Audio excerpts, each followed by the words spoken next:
이자 보상 배율 1강. 이자 보상 배율이란 무엇일까요? 안녕하세요. 봉스 오디오북입니다. 지금까지 우리는 기업의 재무 체력을 하나씩 공부했습니다. 자기 자본을 배웠고 부채 비율을 배웠습니다. 유동 비율과 당좌 비율을 통해 기업이 단기적으로 빚을 감당할 힘도 살펴봤습니다. 이제 한 단계 더 들어가겠습니다. 오늘부터 공부할 지표는 바로 이자 보상 배율입니다. 이름은 조금 어렵게 들립니다. 하지만 뜻은 아주 간단합니다. 기업이 장사를 해서 벌어들인 이익으로 빌린 돈의 이자를 얼마나 감당할 수 있는가? 이것을 보는 지표입니다. 기업이 돈을 빌리면 무엇을 내야 할까요? 바로 이자입니다. 기업이 은행에서 돈을 빌릴 수도 있고 회사채를 발행해서 자금을 마련할 수도 있습니다. 돈을 빌렸다면 정해진 이자를 지급해야 합니다. 문제는 기업의 사업이 항상 잘 되는 것은 아니라는 것입니다. 매출이 줄어들 수도 있고 원가가 올라갈 수도 있고 영업이익이 감소할 수도 있습니다. 하지만 돈을 빌렸다면 이자는 계속 발생합니다. 그래서 투자자는 질문해야 합니다. 이 회사는 영업으로 벌어들인 돈으로 이자를 충분히 감당하고 있을까? 바로 이 질문에 도움을 주는 것이 이자 보상 배율입니다. 계산 원리를 아주 쉽게 보겠습니다. 이자 보상 배율은 일반적으로 영업이익을 이자 비용으로 나누어 계산합니다. 예를 들어 보겠습니다. 어떤 기업의 영업이익이 100억 원입니다. 이자 비용은 20억 원입니다. 100억 원을 20억 원으로 나누면 5입니다. 즉 이자 보상 배율은 5배입니다. 무슨 뜻일까요? 기업이 영업으로 벌어들인 이익이 이자 비용의 5배라는 뜻입니다. 쉽게 표현하면 이자로 나가는 돈보다 영업이익이 훨씬 많다는 것입니다. 이번에는 다른 기업을 보겠습니다. 영업이익이 20억 원입니다. 그런데 이자 비용도 20억 원입니다. 이자 보상 배율은 1배입니다. 영업이익과 이자 비용이 같습니다. 기업이 영업으로 번 이익을 이자 지급에 모두 사용해야 하는 수준이라고 단순화해서 이해할 수 있습니다. 여유가 크지 않습니다. 이번에는 더 좋지 않은 경우입니다. 영업이익이 10억 원입니다. 이자 비용은 20억 원입니다. 이자 보상 배율은 0.5배입니다. 영업이익만으로는 이자 비용을 충분히 감당하지 못하는 모습입니다. 투자자라면 여기서 질문해야 합니다. 왜 영업이익이 이렇게 적을까? 부채가 너무 많은 것은 아닐까? 이자 비용이 갑자기 증가한 것은 아닐까? 금리가 올라간 영향은 없을까? 기업의 본업이 약해지고 있는 것은 아닐까? 이런 질문으로 이어져야 합니다. 여기서 중요한 기준 하나를 기억해 두겠습니다. 이자 보상 배율 1배. 1배는 매우 중요한 참고선입니다. 1배보다 높다면 영업이익이 이자 비용보다 많다는 뜻입니다. 1배보다 낮다면 영업이익이 이자 비용보다 적다는 뜻입니다. 하지만 여기서도 주의해야 합니다. 1배보다 높다고 무조건 안전하고 1배보다 낮다고 무조건 부실 기업이라고 단정하면 안 됩니다. 한 해의 숫자보다 여러 해의 흐름을 함께 봐야 합니다. 예를 들어 이자 보상 배율이 8배, 6배, 4배, 2배, 1.2배 이렇게 몇 년 동안 계속 떨어지고 있다면 어떨까요? 아직 1배보다 높습니다. 하지만 방향이 좋지 않습니다. 기업의 영업이익이 줄고 있는 것인지, 이자 비용이 증가하고 있는 것인지, 부채가 늘어나고 있는 것인지 확인해야 합니다. 반대로 1.5배, 2배, 3배, 5배, 7배 이렇게 계속 좋아지고 있다면 기업의 이자 부담 능력이 개선되고 있는지 살펴볼 수 있습니다. 여기서 우리가 앞에서 배운 부채 비율과 연결됩니다. 부채 비율이 높습니다. 그런데 이자 보상 배율도 계속 낮아집니다. 무슨 의미일까요? 빚에 대한 부담이 큰데 그 빚에서 발생하는 이자를 감당하는 능력까지 약해지고 있을 가능성이 있습니다. 반대로 부채가 어느 정도 있더라도 영업이익이 충분하고 현금 흐름도 좋고 이자 보상 배율도 안정적이라면 부채를 감당하는 능력은 전혀 다르게 평가할 수 있습니다. 그래서 재무지표는 하나씩 따로 보는 것이 아니라 연결해서 봐야 합니다. 이자 보상 배율은 특히 금리가 높아질 때 더욱 중요해질 수 있습니다. 기업의 차입금 금리가 올라가면 이자 비용이 증가할 수 있기 때문입니다. 영업이익은 그대로인데 이자 비용만 계속 증가하면 이자 보상 배율은 낮아질 수 있습니다. 따라서 이자 보상 배율은 단순히 기업이 돈을 얼마나 빌렸는지만 보는 지표가 아닙니다. 그 빚의 이자를 본업에서 벌어들인 이익으로 얼마나 감당하고 있는가를 보는 지표입니다. 오늘 1강에서 기억할 것은 세 가지입니다. 첫째, 이자 보상 배율은 기업의 이자 지급 능력을 살펴보는 지표입니다. 둘째, 영업이익을 이자 비용으로 나누어 계산합니다. 셋째, hen배는 중요한 참고선이지만 한 해의 숫자만으로 기업을 판단해서는 안 됩니다. 그리고 오늘 가장 중요한 한 문장입니다. 빚이 있다는 사실보다 중요한 것은 그 빚의 이자를 기업의 본업으로 충분히 감당할 수 있느냐입니다. 이것이 이자 보상 배율을 공부하는 이유입니다. 다음 2강에서는 해시탑 이자 보상 배율은 어떻게 계산할까요? 영업이익과 이자 비용이 실제로 어떻게 연결되는지 숫자 예시를 이용해서 아주 쉽게 공부해 보겠습니다. 봄스 오디오북이었습니다. 이자 보상 배율 2강. 이자 보상 배율은 어떻게 계산할까요? 안녕하세요. 봄스 오디오북입니다. 지난 1강에서는 이자 보상 배율이 무엇인지 배웠습니다. 핵심은 간단했습니다. 기업이 본업에서 벌어들인 이익으로 이자를 얼마나 감당할 수 있는가? 오늘은 직접 계산해 보겠습니다. 공식 자체는 아주 간단합니다. 영업이익을 이자 비용으로 나눕니다. 이것이 이자 보상 배율입니다. 예를 들어 보겠습니다. 어떤 기업의 영업이익이 300억 원입니다. 이자 비용은 100억 원입니다. 300억 원을 100억 원으로 나눕니다. 결과는 3입니다. 따라서 이 기업의 이자 보상 배율은 3배입니다. 무슨 뜻일까요? 영업이익이 이자 비용의 3배라는 뜻입니다. 이자를 한 번 지급하는 데 필요한 금액보다 3배 규모의 영업이익을 벌고 있다는 의미로 이해할 수 있습니다. 이번에는 조금 더 여유 있는 기업을 보겠습니다. 영업이익이 1000억 원입니다. 이자 비용이 100억 원입니다.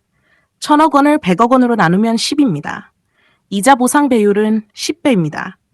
앞에 3배 기업보다 이자를 감당할 여력이 숫자상 더 크게 나타납니다. 하지만 여기서 바로 10배니까 좋은 기업이다. 이렇게 결론을 내리면 안 됩니다. 우리는 항상 숫자의 원인을 봐야 합니다. 이번에는 위험 신호를 생각해 보겠습니다. 영업이익이 100억 원입니다. 이자 비용도 100억 원입니다. 이자 보상 배율은 1배입니다. 영업이익과 이자 비용이 같습니다. 기업이 본업에서 번 이익과 이자 부담이 같은 수준입니다. 여유가 크지 않습니다. 이번에는 영업이익이 50억 원, 이자 비용이 100억 원이라고 해보겠습니다. 이자 보상 배율은 0.5배입니다.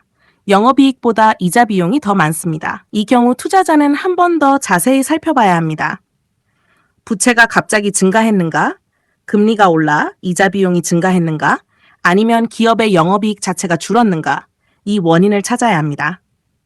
여기서 중요한 부분이 있습니다. 이자 보상 배율이 떨어지는 방법은 크게 두 가지입니다. 첫 번째, 영업이익이 줄어드는 경우입니다. 예를 들어 영업이익이 500억 원에서 200억 원으로 감소했습니다. 이자 비용이 그대로라면 이자 보상 배율은 떨어집니다. 기업의 본업이 약해진 결과일 수 있습니다. 두 번째, 이자 비용이 증가하는 경우입니다. 영업이익은 그대로인데 기업이 돈을 더 많이 빌렸습니다. 또는 차입금의 금리가 올라갔습니다. 그러면 이자 비용이 증가할 수 있습니다. 결국 이자 보상 배율은 떨어집니다. 그래서 이자 보상 배율이 하락했다면 단순히 숫자만 볼 것이 아니라 영업이익이 줄었는지 이자 비용이 늘었는지 먼저 구분해야 합니다. 이번에는 두 기업을 비교해 보겠습니다.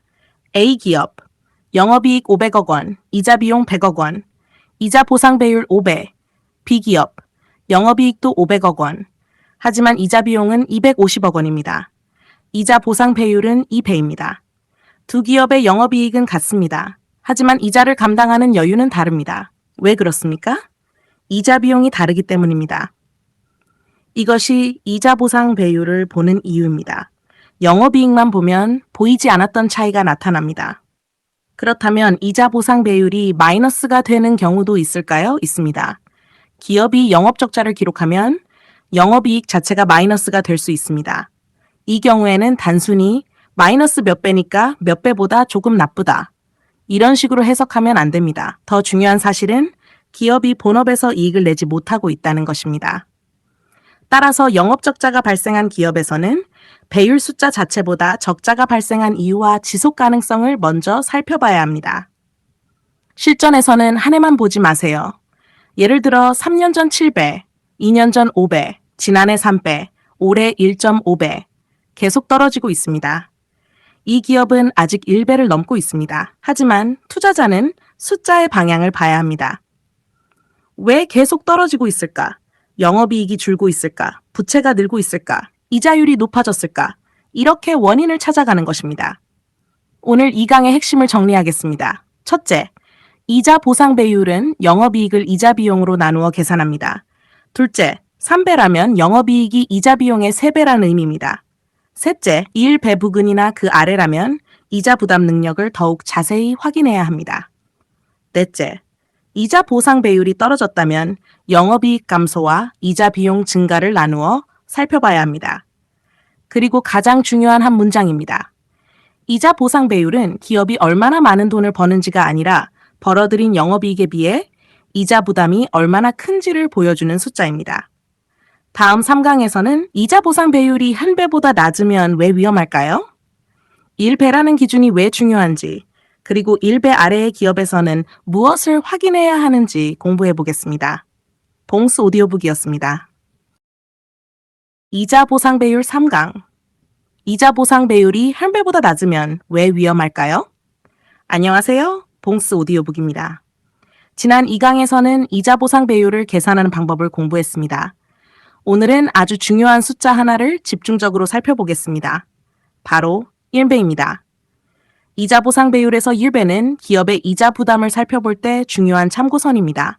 그렇다면 왜 1배 아래로 내려가면 주의해야 할까요? 쉽게 알아보겠습니다. 먼저 가장 간단한 예를 들어보겠습니다. 어떤 기업의 영업이익이 100억 원입니다. 이자 비용도 100억 원입니다. 이자 보상 배율은 1배입니다. 기업이 본업에서 벌어들인 영업이익과 부담해야 할 이자 비용이 같은 규모입니다. 쉽게 말하면 벌어들인 영업이익만 놓고 보면 이자를 감당하고 나서 남는 여유가 거의 없는 상태입니다. 이번에는 이자 보상 배율이 0.5배라고 생각해 보겠습니다. 영업이익은 50억 원, 이자 비용은 100억 원입니다. 본업에서 50억 원을 벌었는데 이자 비용은 100억 원입니다. 영업이익만으로는 이자 비용을 충분히 감당하지 못합니다. 부족한 돈은 어떻게 마련해야 할까요? 기업이 가지고 있던 현금을 사용할 수도 있습니다. 다른 자산을 처분할 수도 있습니다. 새로운 자금을 조달할 수도 있습니다. 경우에 따라서는 추가로 돈을 빌릴 수도 있습니다. 문제는 이런 상황이 오랫동안 반복될 때입니다. 생각해 보겠습니다. 돈을 빌렸습니다. 그 돈 때문에 이자가 발생합니다. 그런데 본업에서 번 돈으로 이자를 충분히 감당하지 못합니다. 그래서 다시 자금을 마련해야 합니다. 부채가 더 늘어나면 또다시 이자 부담이 커질 수 있습니다. 기업의 영업이익이 회복되지 않는다면 부채 증가와 이자 부담 증가가 서로 연결되는 악순환이 나타날 수도 있습니다. 그래서 투자자는 이자 보상 배율 1배 아래를 가볍게 보면 안 됩니다. 그렇다고 한 해 1배 아래로 내려왔다고 해서 곧바로 위험한 기업이라고 단정해서도 안 됩니다. 여기서 아주 중요합니다. 왜 1배 아래로 내려왔는가? 원인을 찾아야 합니다. 예를 들어 기업이 일시적인 경기 침체 때문에 영업이익이 크게 감소했을 수도 있습니다. 새로운 공장을 가동하면서 초기 비용이 많이 발생했을 수도 있습니다. 특정한 일회성 요인 때문에 실적이 나빠졌을 수도 있습니다. 그리고 다음 해부터 영업이익이 빠르게 회복될 수도 있습니다. 이런 기업과 몇 년 동안 계속 영업이익이 감소하면서 1배 아래에 머무는 기업은 전혀 다릅니다. 예를 들어 보겠습니다. 첫 번째 기업의 이자 보상 배율입니다. 5배, 4배, 0.8배, 그리고 다음에 다시 4배. 한 해 크게 떨어졌다가 빠르게 회복했습니다. 이 경우에는 왜 그 한 해에만 급락했는지 확인해야 합니다. 두 번째 기업입니다. 5배, 3배, 1.5배, 0.8배, 0.4배 계속 떨어지고 있습니다. 이 경우는 이야기가 다릅니다. 영업이익은 계속 감소하고 있는지, 차입금은 계속 늘고 있는지, 이자 비용은 얼마나 증가했는지, 현금 흐름까지 악화되고 있는지 확인해야 합니다. 숫자의 방향이 매우 중요합니다. 특히 이자 보상 배율이 낮아질 때는 부채 비율을 함께 보면 좋습니다. 부채 비율은 올라갑니다. 이자 보상 배율은 내려갑니다. 이런 흐름이 동시에 나타난다면 조금 더 주의 깊게 살펴봐야 합니다. 빚의 부담은 커지고 있는데 그 빚에서 발생하는 이자를 감당하는 능력은 약해지고 있을 가능성이 있기 때문입니다. 여기에 현금 흐름까지 연결해 보겠습니다. 이자 보상 배율이 1배 아래입니다. 그런데 영업활동 현금 흐름까지 계속 좋지 않습니다. 현금도 줄고 있습니다. 단기 차입금은 늘고 있습니다. 이런 변화들이 동시에 나타난다면 단순히 이자 보상 배율 하나의 문제가 아니라 기업의 전반적인 재무 부담을 확인해야 합니다. 반대로 이자 보상 배율이 일시적으로 낮아졌더라도 현금이 충분하고 영업 현금 흐름이 안정적이며 다음 해 영업이익이 정상화된다면 상황을 다르게 평가할 수 있습니다. 그래서 투자자는 혈배라는 숫자를 이렇게 사용하면 됩니다. 혈배 이상이면 무조건 안전, 혈배 미만이면 무조건 위험. 이렇게 외우는 것이 아닙니다. 1배 부근이나 그 아래로 내려왔다면 왜 내려왔는지 더 자세히 조사해야 한다는 신호로 활용하는 것입니다. 오늘 3강의 핵심을 정리하겠습니다. 첫째, 이자 보상 배율 배는 영업이익과 이자 비용이 같은 수준이라는 의미입니다. 둘째, 1배보다 낮다면 영업이익만으로 이자 비용을 충분히 감당하지 못한다는 뜻입니다. 셋째, 한 번의 하락보다 여러 해 동안 계속 낮아지는 흐름을 더욱 주의해서 봐야 합니다. 넷째, 부채 비율과 현금 흐름, 차입금 변화까지 함께 확인해야 합니다. 그리고 오늘 가장 중요한 한 문장입니다. 이자 보상 배율 1배 아래는 곧바로 탈락시키라는 숫자가 아니라 기업의 이자 부담을 더 깊이 조사하라는 경고 등입니다. 다음 4강에서는 이자 보상 배율이 높으면 무조건 좋은 기업일까요? 10배, 20배, 50배처럼 높게 나온 기업을 어떻게 해석해야 하는지 공부해 보겠습니다. 봉스 오디오북이었습니다. 이자 보상 배율 4강. 이자 보상 배율이 높으면 무조건 좋은 기업일까요? 안녕하세요. 봉스 오디오북입니다. 지난 3강에서는 이자 보상 배율이 1배보다 낮을 때 왜 주의해야 하는지 공부했습니다. 그렇다면 반대의 경우를 생각해 보겠습니다. 이자 보상 배율이 높으면 어떨까요? 10배, 20배, 50배, 심지어 100배가 넘는 기업도 있을 수 있습니다. 숫자만 보면 아주 좋아 보입니다. 그렇다면 이자 보상 배율은 높으면 높을수록 무조건 좋은 것일까요? 오늘은 이 부분을 공부해 보겠습니다. 먼저 기본적인 의미부터 보겠습니다. 어떤 기업의 영업이익이 1,000억 원입니다. 이자 비용은 100억 원입니다. 이자 보상 배율은 10배입니다. 영업이익이 이자 비용의 10배라는 뜻입니다. 이자 부담을 감당하는 능력만 놓고 보면 상당히 여유가 있어 보입니다. 이번에는 다른 기업입니다. 영업이익이 똑같이 1,000억 원입니다. 그런데 이자 비용은 20억 원밖에 없습니다. 이자 보상 배율은 50배입니다.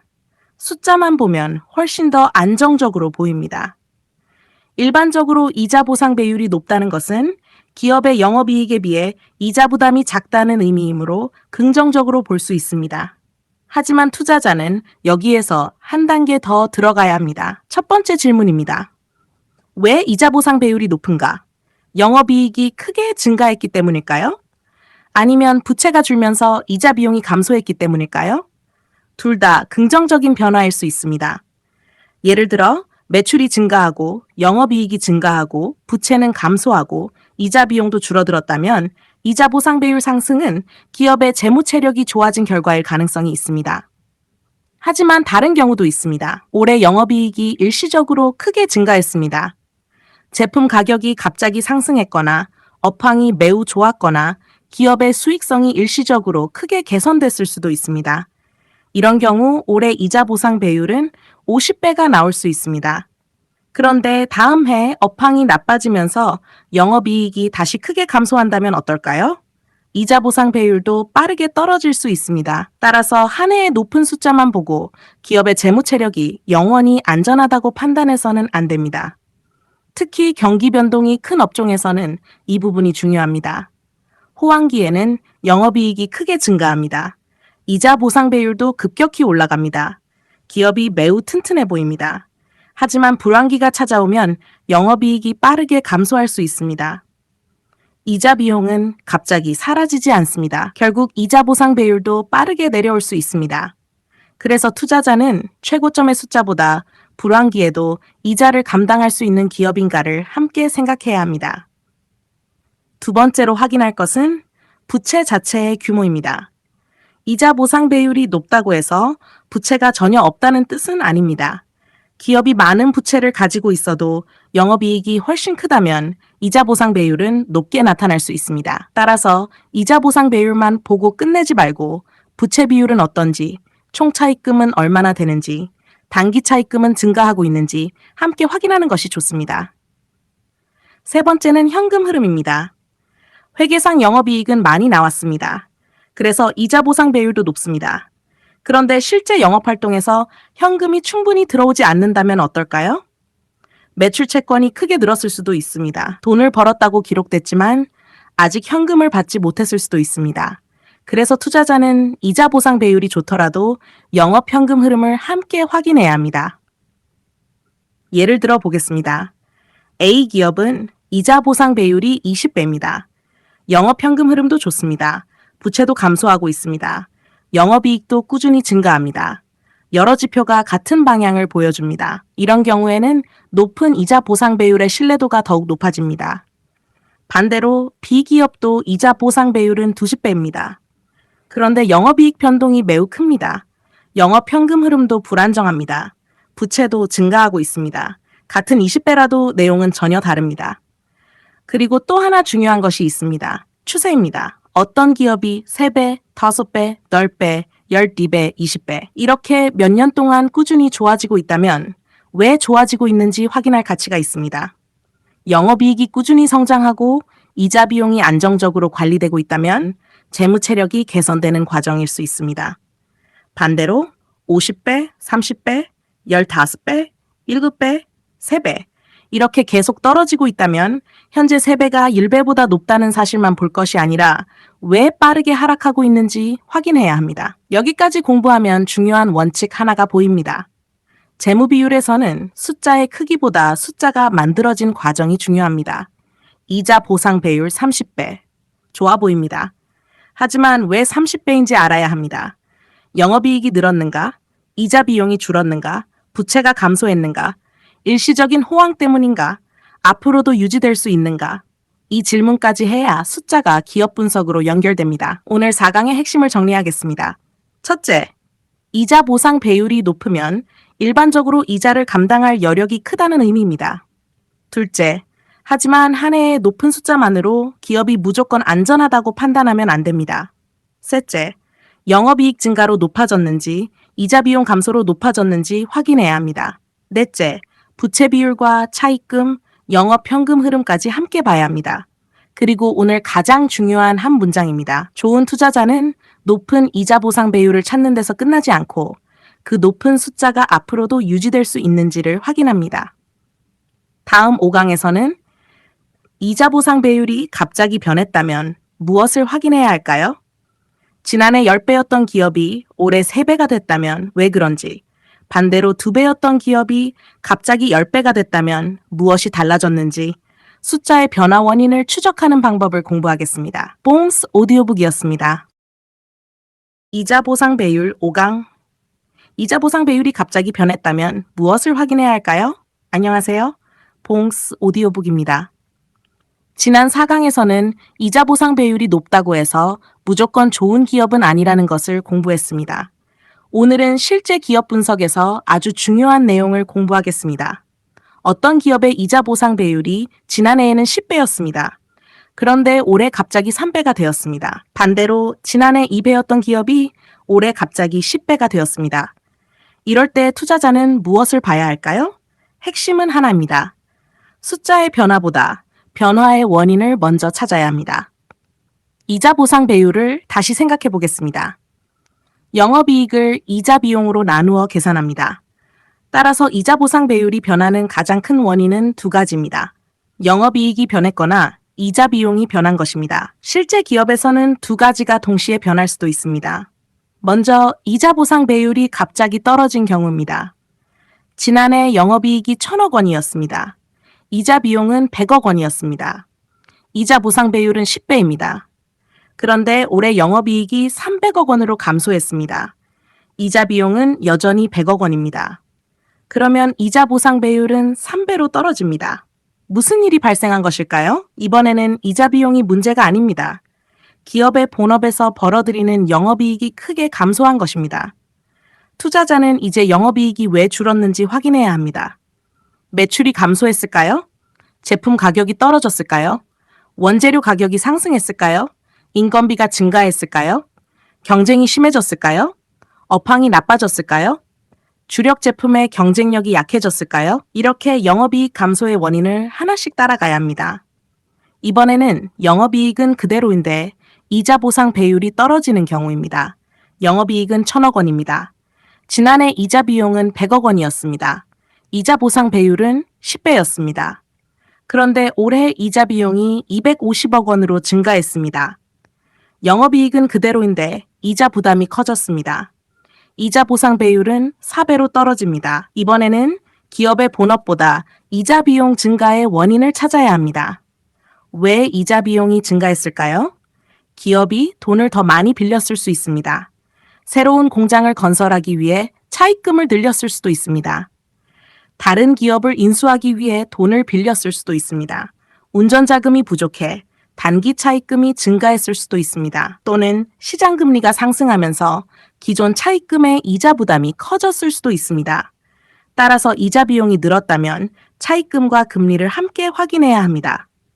그런데 여기서 중요한 것이 있습니다. 기업이 돈을 빌렸다는 사실 자체가 무조건 나쁜 것은 아닙니다. 예를 들어 기업이 미래 성장을 위해 새로운 공장을 건설한다고 생각해 보겠습니다. 초기에는 많은 돈이 필요합니다. 차입금이 증가합니다. 이자 비용도 증가합니다. 그래서 일시적으로 이자 보상 배율이 낮아질 수 있습니다. 하지만 새로운 공장이 정상적으로 가동되고 매출이 증가하고 영업이익이 크게 증가한다면 몇 년 뒤에는 이자 보상 배율이 다시 좋아질 수도 있습니다. 따라서 투자자는 돈을 빌렸다는 사실보다 그 돈을 어디에 사용했는가를 확인해야 합니다. 반대로 조금 다른 기업을 생각해 보겠습니다. 매출은 감소합니다. 영업이익도 감소합니다. 그런데 운영자금이 부족해 차입금은 계속 증가합니다. 이자 비용도 증가합니다. 이 경우 이자 보상 배율은 빠르게 악화될 수 있습니다. 왜 그럴까요? 영업이익은 줄어드는데 이자 비용은 늘어나기 때문입니다. 기업의 본업과 재무 부담이 동시에 나빠지고 있는 것입니다. 이런 흐름은 더욱 주의해서 살펴봐야 합니다. 이번에는 반대로 이자 보상 배율이 갑자기 좋아진 기업을 보겠습니다. 지난해 2배, 올해 10배.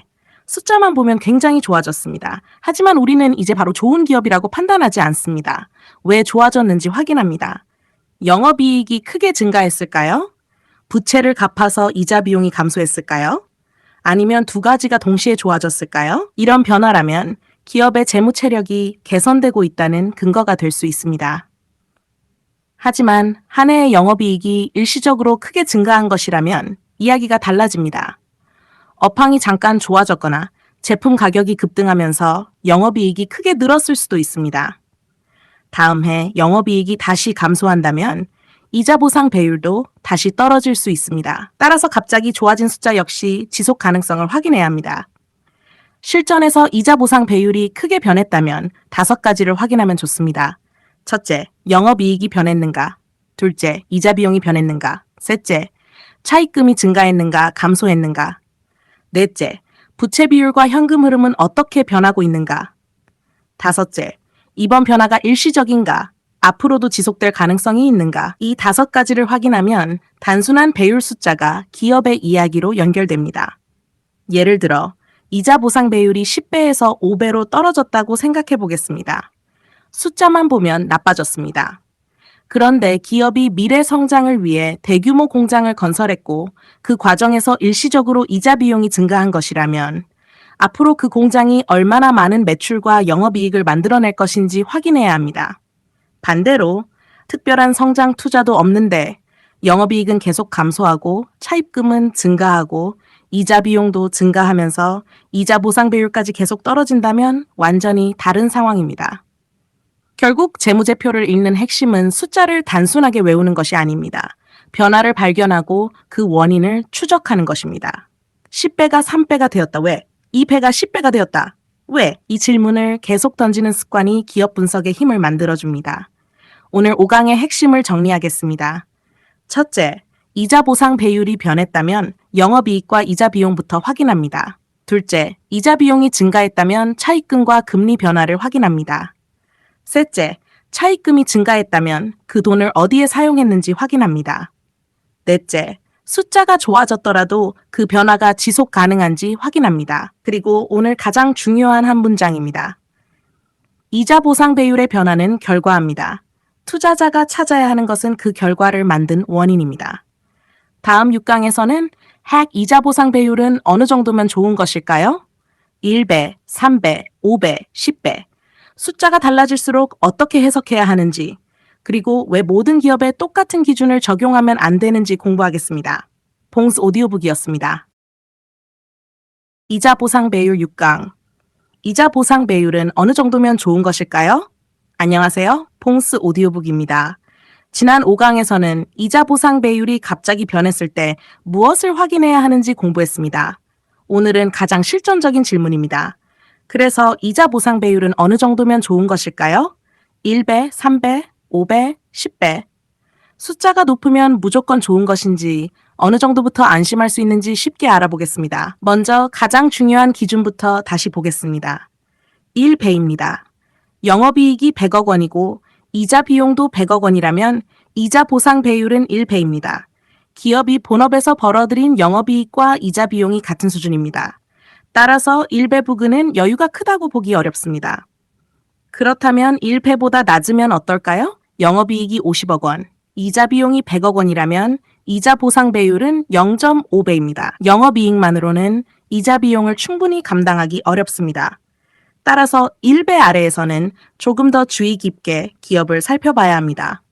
하지만 우리는 이미 배웠습니다. 한 해 1배 아래로 내려갔다고 해서 무조건 나쁜 기업이라고 단정하지 않습니다. 왜 내려갔는지 확인해야 합니다. 이번에는 3배를 생각해 보겠습니다. 영업이익이 300억 원, 이자 비용이 100억 원입니다. 이자 보상 배율은 3배입니다. 1배보다는 여유가 있습니다. 하지만 여기에서도 숫자 하나만 보고 안심하면 안 됩니다. 지난 몇 년 동안 10배, 7배, 5배, 그리고 올해 3배, 이렇게 내려온 기업이라면 어떨까요? 현재 3배라는 숫자보다 계속 하락하고 있다는 사실이 중요합니다. 반대로 1.5배, 2배, 2.5배, 3배, 이렇게 개선되고 있다면 어떨까요?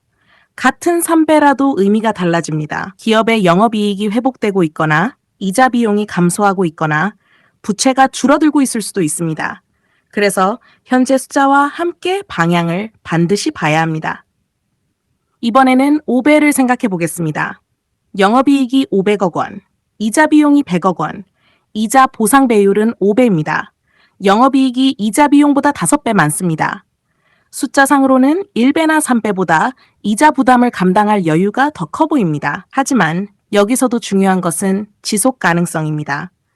올해만 영업이익이 크게 증가해서 5배가 된 것인지, 몇 년 동안 안정적으로 5배 이상을 유지하고 있는지 확인해야 합니다.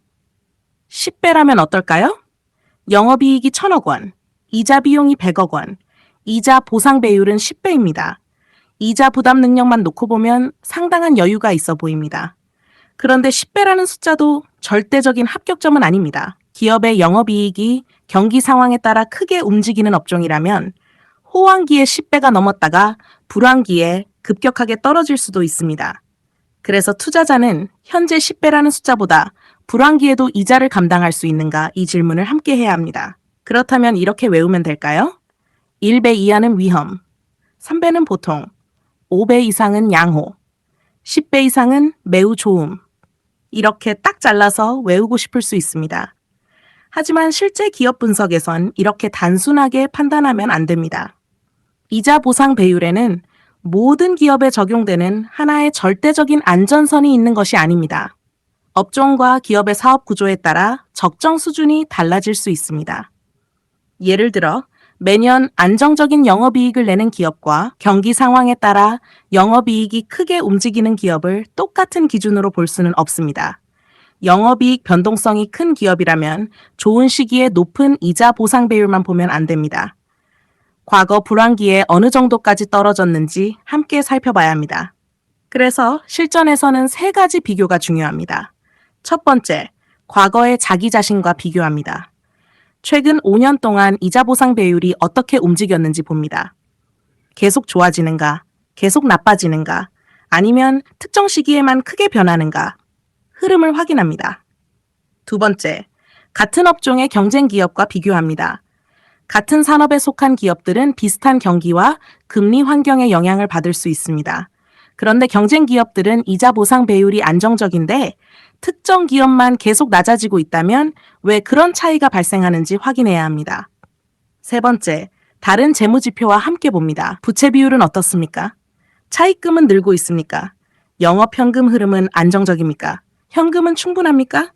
유동 비율과 당좌 비율은 어떻습니까? 이렇게 연결해야 기업의 실제 재무 체력이 보입니다. 예를 들어 보겠습니다. A기업의 이자 보상 배율은 4배입니다. B기업은 6배입니다. 숫자만 보면 B기업이 더 좋아 보입니다. 그런데 A기업은 부채가 꾸준히 감소하고 영업이익이 증가하고 영업현금 흐름도 좋아지고 있습니다. 반면 B기업은 부채가 빠르게 증가하고 영업이익은 감소하고 이자 보상 배율도 과거 15배에서 6배까지 계속 내려오고 있습니다. 그러면 단순히 6배가 4배보다 좋다. 이렇게 판단할 수 없습니다. 숫자의 방향과 내용을 함께 봐야 합니다. 따라서 이자 보상 배율을 공부할 때 1패라는 숫자는 꼭 기억해 두는 것이 좋습니다. 하지만 그 숫자를 합격과 불합격을 결정하는 절대선으로 생각하지 마세요. 1배 부근이나 아래라면 왜 그런지 더 자세히 확인합니다. 그리고 1배보다 충분히 높더라도 계속 하락하고 있다면 원인을 확인합니다. 반대로 낮았던 기업이 꾸준히 개선되고 있다면 그 이유를 찾아봅니다. 이것이 실전적인 사용법입니다. 오늘 6강의 핵심을 정리하겠습니다. 첫째, 이자 보상 배율 1배는 중요한 참고선입니다. 둘째, 1배 아래라면 영업이익만으로 이자 비용을 충분히 감당하기 어려운 상태인지 확인해야 합니다. 셋째, 3배, 5배, 10배처럼 높아질수록 일반적으로 이자 부담을 감당할 여유가 커 보이지만 숫자 하나만으로 안전성을 판단해서는 안 됩니다. 넷째, 과거 추세와 같은 업종의 경쟁 기업, 부채와 현금 흐름을 함께 봐야 합니다. 그리고 오늘 가장 중요한 한 문장입니다. 이자 보상 배율에서 중요한 것은 몇 배냐만이 아니라 그 배율을 앞으로도 유지할 수 있는 기업인가를 판단하는 것입니다. 다음 7강에서는 업종마다 이자 보상 배율은 왜 다를까요? 경기 민감 기업과 안정적인 기업은 왜 같은 기준으로 비교하면 안 되는지, 업종별 사업 구조와 이자 보상 배율의 관계를 공부하겠습니다. 봉스 오디오북이었습니다. 이자 보상 배율 7강. 업종마다 이자 보상 배율은 왜 다를까요? 안녕하세요. 봉스 오디오북입니다. 지난 6강에서는 이자 보상 배율이 어느 정도면 좋은지 공부했습니다. 오늘은 한 단계 더 들어가 보겠습니다. 어떤 기업은 이자 보상 배율이 5배이고, 어떤 기업은 10배이고, 또 어떤 기업은 20배가 넘습니다. 그렇다면 이 숫자를 그대로 비교해서 20배 기업이 5배 기업보다 무조건 좋은 기업이라고 말할 수 있을까요? 그렇지 않습니다. 왜냐하면 업종마다 돈을 버는 구조와 영업이익의 안정성이 다르기 때문입니다. 먼저 경기의 영향을 많이 받는 기업을 생각해 보겠습니다. 경기가 좋을 때는 제품이 잘 팔립니다. 가격도 올라갑니다. 공장 가동률도 높아집니다. 영업이익이 크게 증가합니다. 그러면 이자 보상 배율도 빠르게 높아질 수 있습니다. 그런데 경기가 나빠지면 어떨까요? 제품 가격이 떨어집니다. 판매량이 감소합니다. 공장 가동률도 낮아집니다.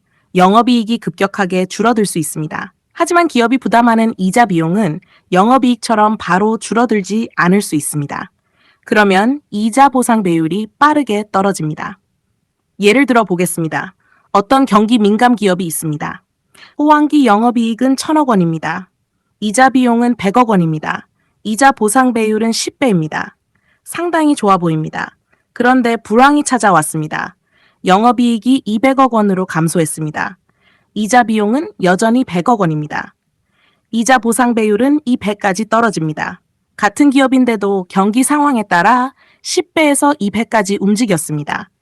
그래서 이런 기업은 좋은 시기에 숫자만 보면 안 됩니다. 나쁜 시기에도 이자를 감당할 수 있는지 확인해야 합니다. 반대로 영업이익이 비교적 안정적인 업종도 있습니다. 경기가 조금 나빠졌다고 해서 매출이 갑자기 절반으로 줄지 않고 매년 비교적 일정한 수요가 발생하는 사업이라면 영업이익의 변동도 상대적으로 작을 수 있습니다. 이런 기업은 이자 보상 배율 역시 비교적 안정적인 흐름을 보일 가능성이 있습니다. 따라서 단순히 현재 몇 배인가만 볼 것이 아니라 그 기업의 영업이익이 얼마나 안정적으로 유지되는가를 함께 봐야 합니다. 이번에는 성장 기업을 생각해 보겠습니다. 기업이 빠르게 성장하고 있습니다. 새로운 공장을 짓습니다. 연구개발 투자를 늘립니다. 새로운 사업에도 진출합니다. 그 과정에서 외부 자금을 조달할 수 있습니다.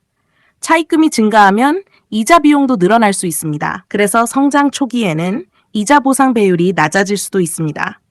하지만 그 투자가 성공해서 매출이 증가하고 영업이익이 빠르게 증가한다면 이자 보상 배율은 다시 좋아질 수 있습니다.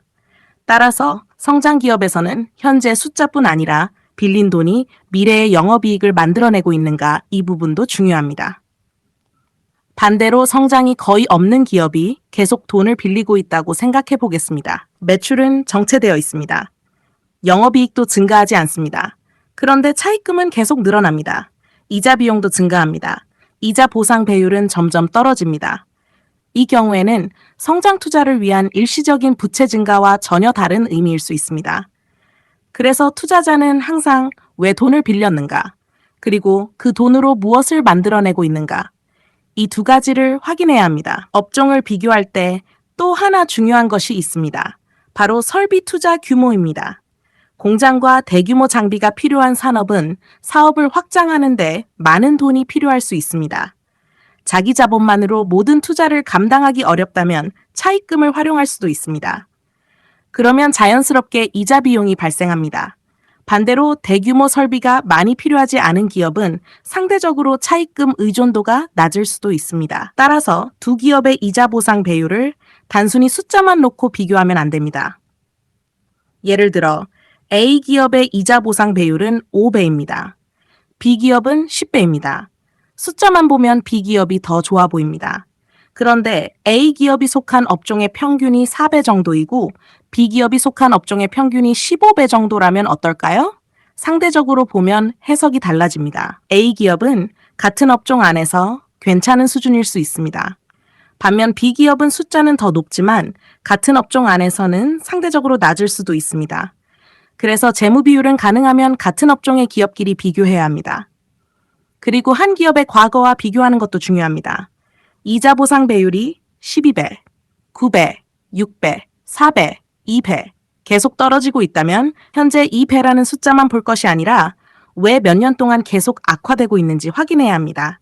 반대로 2배, 3배, 5배, 7배, 10배 꾸준히 좋아지고 있다면 영업이익이 성장하고 있는지, 차입금을 줄이고 있는지, 이자 비용이 감소하고 있는지 확인합니다.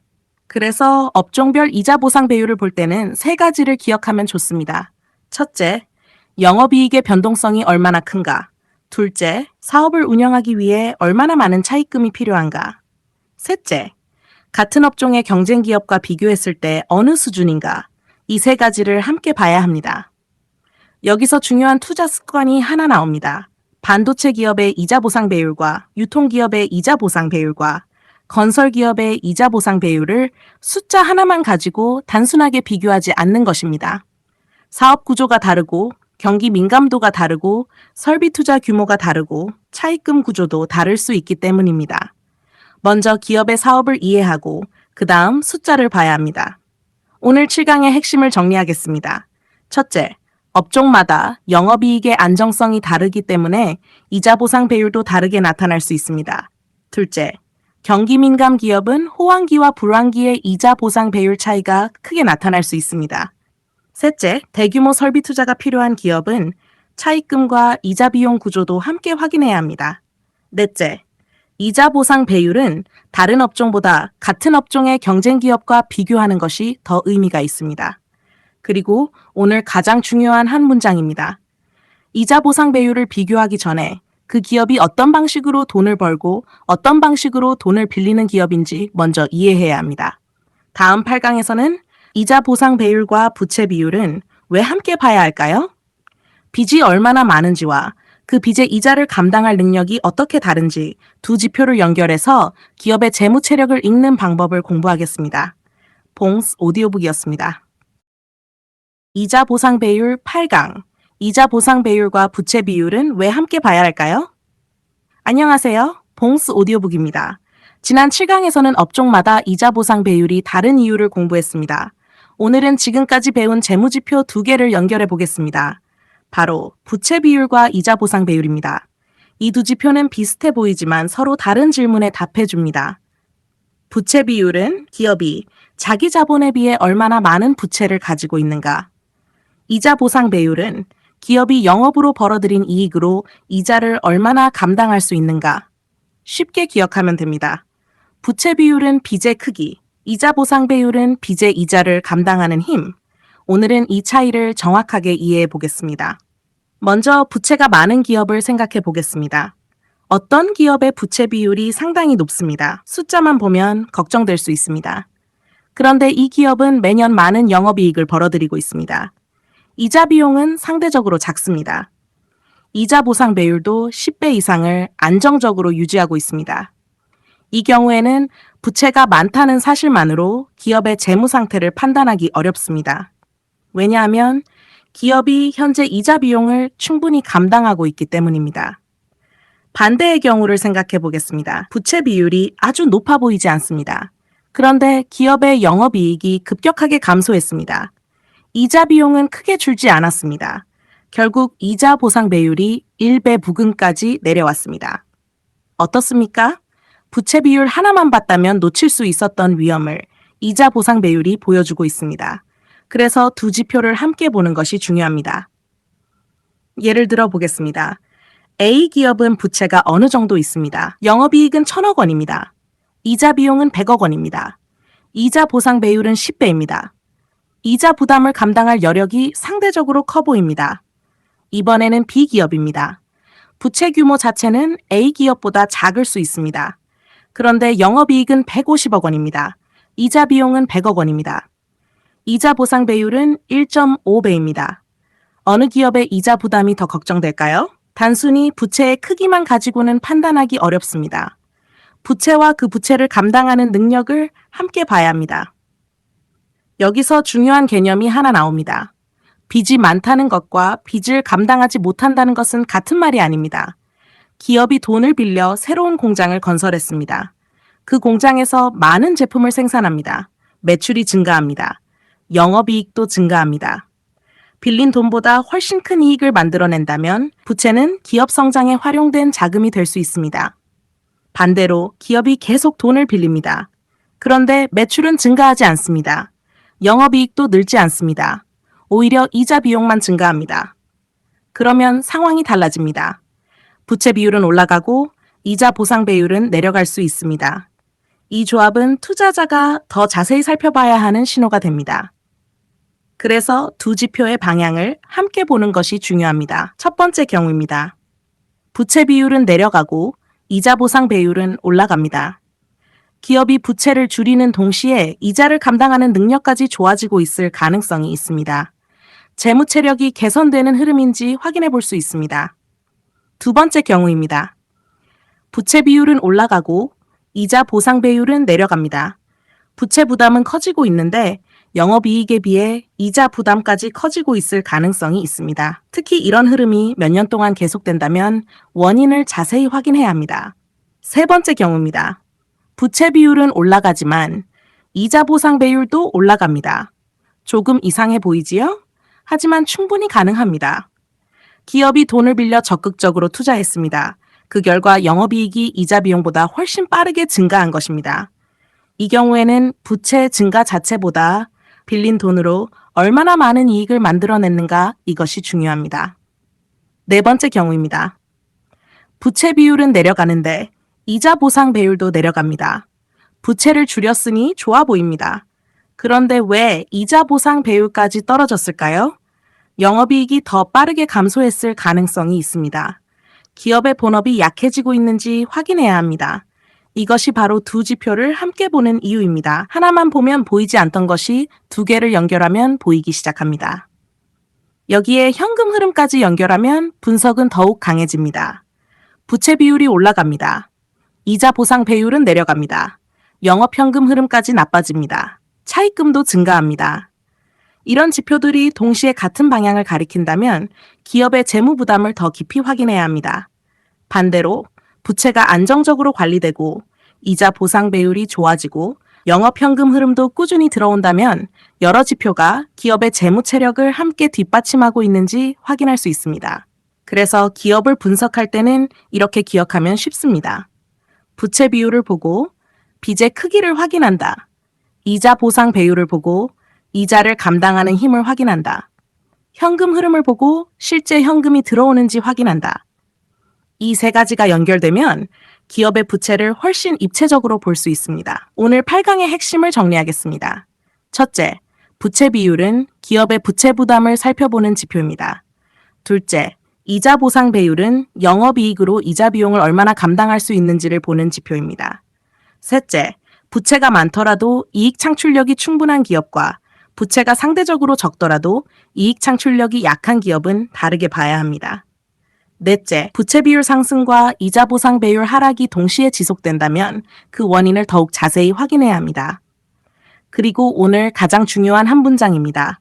빚의 크기만 보지 말고 그 빚을 감당할 힘까지 함께 보자. 이것이 부채 비율과 이자 보상 배율을 함께 공부하는 이유입니다. 다음 구강에서는 이자 보상 배율을 활용해 실제 기업을 어떻게 분석할까요?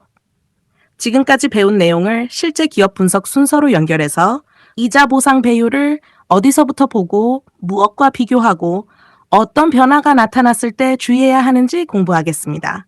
봉스 오디오북이었습니다. 이자 보상 배율 구강. 이자 보상 배율을 활용해 실제 기업을 어떻게 분석할까요? 안녕하세요. 봉스 오디오북입니다. 지금까지 우리는 이자 보상 배율의 의미부터 계산법, 1배라는 기준, 높고 낮을 때의 의미, 업종별 차이, 그리고 부채 비율과 함께 보는 방법까지 공부했습니다. 오늘 구강에서는 이제 실제 기업을 분석해 보겠습니다. 기업의 재무제표를 열었을 때 이자 보상 배율을 어떤 순서로 살펴봐야 할까요? 복잡하게 생각하지 않아도 됩니다. 하나씩 따라가 보겠습니다. 먼저 첫 번째입니다. 현재 이자 보상 배율을 확인합니다. 어떤 기업의 영업이익이 500억 원이라고 해보겠습니다. 이자 비용은 100억 원입니다. 이자 보상 배율은 5배입니다. 여기서 바로 좋다, 안전하다 라고 판단하지 않습니다. 5배라는 숫자는 기업 분석의 결론이 아니라 시작입니다. 두 번째입니다. 과거 몇 년의 흐름을 확인합니다. 예를 들어 5년 전 15배, 4년 전 12배, 3년 전 9배, 2년 전 7배, 지난해 5배, 현재도 1배보다 높습니다. 하지만 중요한 것이 보입니다. 계속 떨어지고 있습니다. 투자자는 질문해야 합니다. 왜 계속 떨어지고 있을까? 이 질문에서 실제 분석이 시작됩니다. 세 번째입니다. 영업이익을 확인합니다. 이자 보상 배율이 떨어지는 이유가 영업이익 감소 때문인지 살펴봅니다. 매출은 증가하고 있습니까? 영업이익은 증가하고 있습니까? 영업이익률은 유지되고 있습니까? 기업의 본업에서 문제가 발생한 것은 아닙니까? 예를 들어 매출은 비슷한데 영업이익이 계속 감소하고 있다면 원가가 상승했거나 판매비와 관리비가 증가했거나 제품 경쟁력이 약해졌을 가능성 등을 살펴봐야 합니다. 네 번째입니다. 이자 비용을 확인합니다. 영업이익은 괜찮은데 이자 보상 배율이 계속 떨어질 수도 있습니다. 이때는 이자 비용을 확인합니다. 예를 들어 영업이익은 계속 1,000억 원 수준입니다. 그런데 이자 비용이 100억 원, 150억 원, 200억 원, 300억 원 계속 증가하고 있습니다. 그러면 이자 보상 배율은 자연스럽게 떨어집니다. 이제 투자자는 또 질문합니다. 왜 이자 비용이 증가하고 있을까? 다섯 번째입니다. 차입금을 확인합니다. 기업이 돈을 더 많이 빌렸는지 살펴봅니다. 단기 차입금이 늘었습니까? 장기 차입금이 늘었습니까? 회사채가 증가했습니까? 그리고 가장 중요합니다. 왜 돈을 빌렸습니까? 새로운 공장을 짓기 위해서인지, 연구개발과 설비 투자를 위해서인지, 다른 기업을 인수하기 위해서인지, 아니면 본업에서 현금이 부족해 운영자금을 마련하기 위해서인지 확인해야 합니다. 같은 부채 증가라도 내용은 전혀 다를 수 있습니다. 여섯 번째입니다. 부채 비율과 함께 봅니다. 예를 들어 부채 비율은 계속 상승합니다. 이자 보상 배율은 계속 하락합니다. 차입금도 증가합니다. 이런 흐름이 동시에 나타난다면 조금 더 자세히 살펴봐야 합니다. 반대로 기업이 차입금을 줄이고 부채 비율도 낮아지고 이자 비용도 감소하면서 이자 보상 배율이 상승한다면 재무 구조가 개선되고 있는지 확인해 볼 수 있습니다. 7번째입니다. 현금 흐름을 확인합니다. 이 부분은 매우 중요합니다. 회계상 영업이익이 발생했다고 해서 그만큼의 현금이 항상 들어왔다는 뜻은 아닙니다. 매출 채권이 크게 해졌을 수도 있습니다. 따라서 영업활동 현금 흐름을 함께 확인합니다. 영업이익도 안정적이고 이자 보상 배율도 높고 영업활동 현금 흐름까지 꾸준히 좋다면 기업의 이자 부담 능력을 판단하는 근거가 더 탄탄해집니다. 8번째입니다. 같은 업종의 경쟁 기업과 비교합니다. A기업은 5배, B기업은 8배, C기업은 12배라고 해보겠습니다. 숫자만 보면 C기업이 가장 좋아 보입니다. 하지만 여기서 끝내지 않습니다. 각 기업의 부채 규모와 영업이익 성장률, 현금 흐름, 사업 구조까지 함께 봅니다. 그리고 왜 차이가 발생했는지 확인합니다. 이제 하나의 가상 기업을 분석해 보겠습니다. 어떤 제조기업이 있습니다. 과거 이자 보상 배율은 10배였습니다. 그런데 최근에는 3배까지 떨어졌습니다. 무슨 일이 있었는지 확인합니다. 영업이익을 봅니다. 영업이익이 감소했습니다. 차입금을 봅니다. 차입금은 증가했습니다. 이자 비용도 증가했습니다.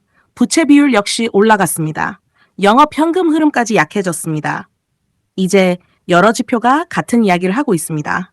기업의 이자 부담 능력이 과거보다 약해지고 있을 가능성입니다. 이런 경우에는 왜 이런 변화가 발생했는지 더 깊게 확인해야 합니다. 반대의 기업도 보겠습니다. 과거 이자 보상 배율이 2배였습니다. 현재는 8배입니다. 영업이익이 꾸준히 증가했습니다. 차입금은 감소했습니다. 이자 비용도 줄었습니다. 부채 비율도 개선됐습니다. 영업 현금 흐름도 안정적입니다. 이 경우에는 여러 지표가 재무 체력 개선이라는 같은 방향을 보여주고 있습니다. 이것이 바로 재무 지표를 연결해서 보는 방법입니다. 실전에서는 다음 순서를 기억하면 좋습니다. 현재 이자 보상 배율을 본다. 과거 추세를 본다. 영업이익을 본다. 이자 비용을 본다. 차입금을 본다. 부채 비율을 본다. 영업 현금 흐름을 본다. 마지막으로 같은 업종과 비교한다. 이 순서를 반복하다 보면 이자 보상 배율이 단순한 숫자가 아니라 기업의 재무 상태를 읽는 도구가 됩니다. 그리고 여기서 가장 중요한 습관이 있습니다. 숫자가 변하면 왜? 라고 질문하는 것입니다. 이자 보상 배율이 떨어졌다. 왜? 영업이익이 줄었다. 왜? 이자 비용이 늘었다. 왜? 차입금이 늘었다. 왜? 기업이 돈을 빌렸다. 왜? 이렇게 질문을 계속 따라가다 보면 결국 기업의 실제 사업 상황까지 연결됩니다. 오늘 9강의 핵심을 정리하겠습니다. 첫째, 현재 이자 보상 배율만 보지 말고 과거 흐름을 확인합니다. 둘째, 영업이익과 이자 비용을 따로 살펴봅니다. 셋째, 차입금이 증가했다면 그 돈의 사용처를 확인합니다. 넷째, 부채 비율과 영업 현금 흐름까지 연결합니다. 다섯째, 같은 업종의 경쟁 기업과 비교합니다. 그리고 오늘 가장 중요한 한 문장입니다. 재무 비율은 답을 알려주는 숫자가 아니라 기업에 무엇을 질문해야 하는지 알려주는 숫자입니다. 다음 10강에서는 이자 보상 배율의 마지막 시간입니다. 시작! 이자 보상 배율 총정리. 기업이 빚의 이자를 감당할 힘을 읽는 눈 1강부터 9강까지 공부한 내용을 하나로 연결해서 실제 투자에서 무엇을 기억해야 하는지 최종 정리하겠습니다. 봉스 오디오북이었습니다. 이자 보상 배율 10강. 이자 보상 배율 총정리. 기업이 빚의 이자를 감당할 힘을 읽는 눈. 안녕하세요. 봉스 오디오북입니다. 오늘은 이자 보상 배율 마지막 시간입니다. 1강부터 9강까지 우리는 이자 보상 배율을 하나씩 공부했습니다. 처음에는 이름부터 조금 어렵게 느껴졌습니다. 하지만 핵심은 아주 간단했습니다. 기업이 본업에서 벌어들인 영업이익으로 이자를 얼마나 감당할 수 있는가. 오늘 10강에서는 지금까지 공부한 내용을 하나로 연결해 보겠습니다. 먼저 가장 기본입니다. 이자 보상 배율이란 무엇일까요? 기업은 사업을 하기 위해 돈을 빌릴 수 있습니다. 공장을 건설할 수도 있고, 설비를 구입할 수도 있고, 새로운 사업에 투자할 수도 있습니다. 돈을 빌리면 이자를 지급해야 합니다. 따라서 투자자는 확인해야 합니다. 기업이 돈을 빌렸는가? 여기서 끝나는 것이 아닙니다. 그 빚에서 발생하는 이자를 본업에서 벌어들인 이익으로 충분히 감당할 수 있는가? 이것이 중요합니다. 계산 방법도 다시 기억해 보겠습니다. 영업이익을 이자 비용으로 나눕니다. 예를 들어 영업이익이 500억 원이고 이자 비용이 100억 원이라면 이자 보상 배율은 5배입니다. 영업이익이 이자 비용의 5배라는 의미입니다. 공식은 간단합니다. 하지만 우리는 이제 압니다. 공식을 계산하는 것보다 그 숫자를 해석하는 것이 훨씬 중요합니다. 그렇다면 가장 중요한 기준은 무엇이었을까요? 바로 1배입니다. 영업이익이 100억 원, 이자 비용도 100억 원, 이자 보상 배율은 1배입니다. 영업이익과 이자 비용이 같은 수준입니다. 여유가 크다고 보기 어렵습니다. 1배보다 낮다면 어떨까요? 영업이익이 50억 원, 이자 비용이 100억 원, 이자 보상 배율은 0.5배입니다. 영업이익만으로 이자 비용을 충분히 감당하기 어려운 상태입니다. 따라서 1배 아래로 내려왔다면 투자자는 조금 더 자세히 살펴봐야 합니다. 하지만 중요한 것이 있습니다. 1배 아래라고 무조건 나쁜 기업이라고 단정해서는 안 됩니다. 왜 내려왔는지를 확인해야 합니다. 한 해만 일시적으로 영업이익이 감소했을 수도 있습니다. 대규모 투자가 진행되고 있을 수도 있습니다. 경기 침체로 일시적으로 실적이 나빠졌을 수도 있습니다. 반대로 몇 년 동안 계속 영업이익이 감소하면서 이자 보상 배율까지 떨어지고 있을 수도 있습니다. 두 상황은 전혀 다릅니다. 그래서 우리는 한 해의 숫자보다 추세를 봐야 합니다. 예를 들어 10배, 7배, 5배, 3배, 1.5배 계속 떨어지고 있습니다. 아직 1배보다 높습니다. 하지만 방향이 좋지 않습니다. 왜 계속 떨어지고 있는지 확인해야 합니다. 반대로 1.5배, 2배, 3배, 5배, 8배 계속 좋아지고 있습니다. 같은 현재 숫자라도 과거에서 현재까지 어떤 방향으로 움직였는지가 중요합니다. 그렇다면 이자 보상 배율이 높으면 무조건 좋은 기업일까요?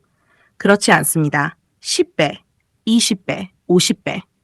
숫자가 높으면 일반적으로 이자를 감당할 여력이 커 보입니다. 하지만 투자자는 질문해야 합니다. 왜 높아졌을까? 영업이익이 증가했을까요? 부채를 줄였을까요? 이자 비용이 감소했을까요? 아니면 일시적인 호황 때문에 영업이익이 급증했을까요?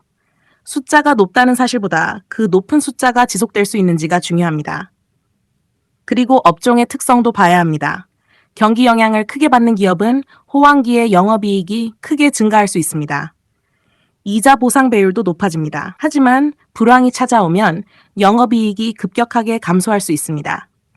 반면 비교적 안정적으로 이익을 내는 기업은 이자 보상 배율의 변화도 상대적으로 작을 수 있습니다.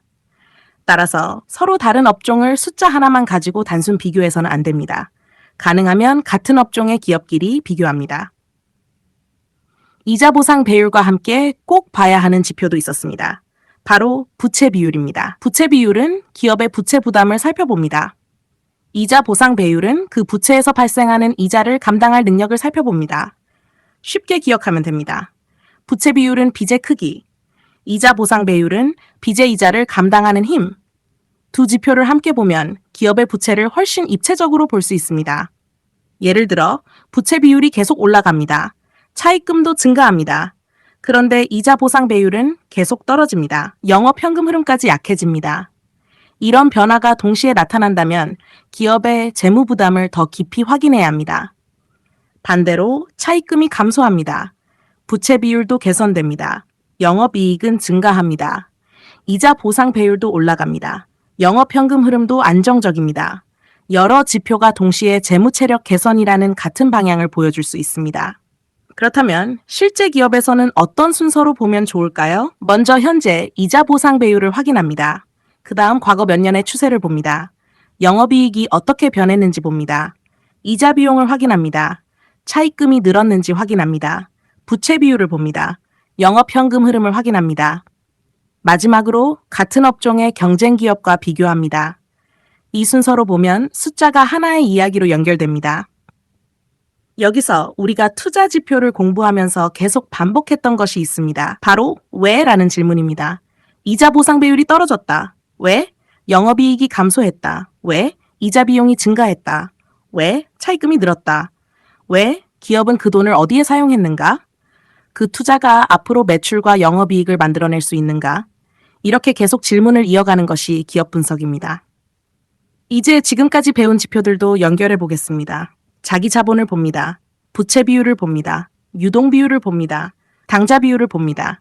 그리고 이자 보상 배율을 봅니다.